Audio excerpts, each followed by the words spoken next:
The price of fuel has seriously affected me.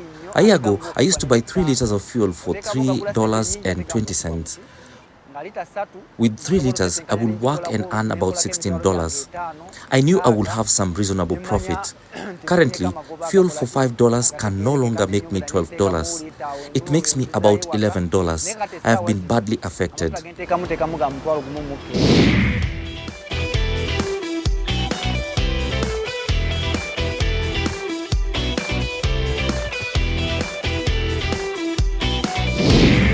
BODAWERK is trying to solve problems in the mobility sector. The high operational expenditure that's associated with two-wheel transportation in East Africa has most recently risen quite drastically with global conflicts and rising fuel prices. We seek to address this challenge through the use of innovative lithium-ion battery technology. So our invention is a 4.5 kilowatt-hour lithium-ion based battery pack. It consists of a proprietary battery management system as well as NMC type lithium-ion cells. It weighs about 25 kilograms and it comes in a rectangular format. It takes about 2 hours to charge with fast charging capabilities. The process of recharging batteries is currently at the owner's discretion. The owner is equipped with a wall charger, so an AC to DC charger that the owner is able to connect to their regular wall socket outlet and charge the battery from grid or solar electricity. As well, the battery is able to be charged off any conventional 48-volt energy system. In the motorcycle, the 4.5 kilowatt-hour battery capacity translates into more than 120 kilometers of range, depending on load. The vehicle itself will be propelled to about 90 kilometers per hour and is able to carry an excess of 200 kilograms. The cost of our battery is currently 5.9 million Uganda shillings, $1,600 US. The raw materials that are required for the manufacture of our batteries are imported as well as locally sourced. We do in fact actually run a lithium-ion cell scheme, which we have been operating for the past 3.5 years. We have collected more than 40,000 cells and we have been able to upcycle more than 20,000 into small energy applications such as power banks and torches. The cost of an electric bike from BODAWERK today is twice as expensive as the conventional internal combustion engine motorcycle. It's $3,000 today. However, the first year fuel expenditure of $2,000 that you do have with the internal combustion engine vehicle reduces to about $300 in electrical consumption. The electric two-wheeler strives to solve the problems around high transport expenditures, driving the cost of goods. In the current economy, after the Ukraine crisis, we're seeing increased fuel expenditures, and furthermore do the environment a favor while we're at it, improve Uganda's steadily worsening air quality. I have known Janos now for close to 4 years. Janos is a mechanical engineer by training, but he's multifaceted.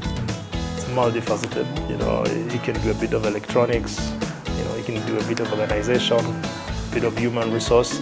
And in the infancy of the company, it was important before these positions were actually, you know, taken over by the real experts that we have now, you know. So that's why even now sometimes it's easy for him to fit in if somebody's on leave or something like that. So it's really been resourceful that he's here.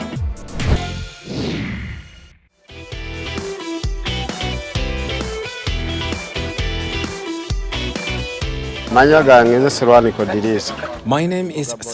Dirisa. I am a motorbike rider. The difference with this bike is that with the high fuel prices at the moment, it costs me $1.6 to charge the battery each day, and it can earn me about $9.3. If I put the same amount of money for fuel in a petrol bike, it yields about $5 in a day. My name is Marjorie Nanchinga and I'm an automotive engineer. I'm an expert in transport and logistics down here in Kampala, Uganda. for the past 8 years, and I have been privileged to work with different companies to exercise my expertise and consultation across the East African community. Thank you, Janos, for having me. I appreciate the work down here. I appreciate the fact that it's in line with the Sustainable Development Goals across the globe. I also want to appreciate a lot the measures put in place to combat the discharge of the battery, like the isolation and the insulation. I'd like to see a few things change. For example, for a normal boda user, or they would need to see the percentage of the battery on the display rather than the voltage, or even both could work both ways, such that they can know whatever distance or how they need to use the bike, you know, for optimal performance before they can charge and recharge. Yeah. And the other thing for me would be the battery management system, the operational interface, extended to some users, maybe not all, maybe a few, technical or not technical, and it will put a big change in the world. And for me, lastly, the safety bit of it, safety for the different road users in accordance to if an automotive is approaching or going away from them, they need to hear it, other than the friction between the tires and the road surface. Considering the Ugandan market, how efficient are electric batteries for e-mobility? Our batteries are based on the lithium-ion chemistry, and they are more than 95% efficient on being drained and recharged fully. The next point of efficiency in the system is on the side of the motor, the electric motor that turns the battery power into rotation, and that is a more than 90% efficient component in the system. How much awareness is out there about your product? Fuel prices are increasing in the current economy, and therefore we have ever more people wanting to find out about the different solutions that are available on market to ease their mobility and their energy needs. What would you propose as a business development measure for our company? The beauty about the product is that there are very many other key players in the industry and in our market that buy the same idea: sustainable development, environmental sustainability, renewable resources. So you could tap into others, for example, petroleum companies that have service stations in order for you to extend your services nearer to your end users, as well as other OEMs that have the same kinds of innovations, such that you can even broaden the spectrum and just broaden your market and be able to have other inventors tap into different kinds of markets.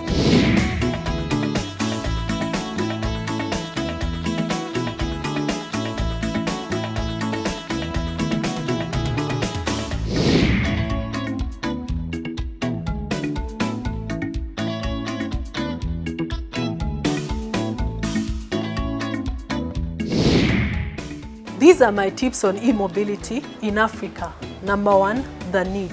The end user needs to be able to identify what they're going to use the e-vehicle for. For example, how much weight they're going to carry, across what distances. Number two, the specifications. The needs inform the specifications. For example, what power of battery you need and what size of motor that you will need to carry whatever you need to do or whatever weight you need to carry. Number three, technical support. The availability of technical know-how to assist your day-to-day errands, as well as monitoring, servicing, repairs of the electric vehicle is very, very important as you enjoy the ride.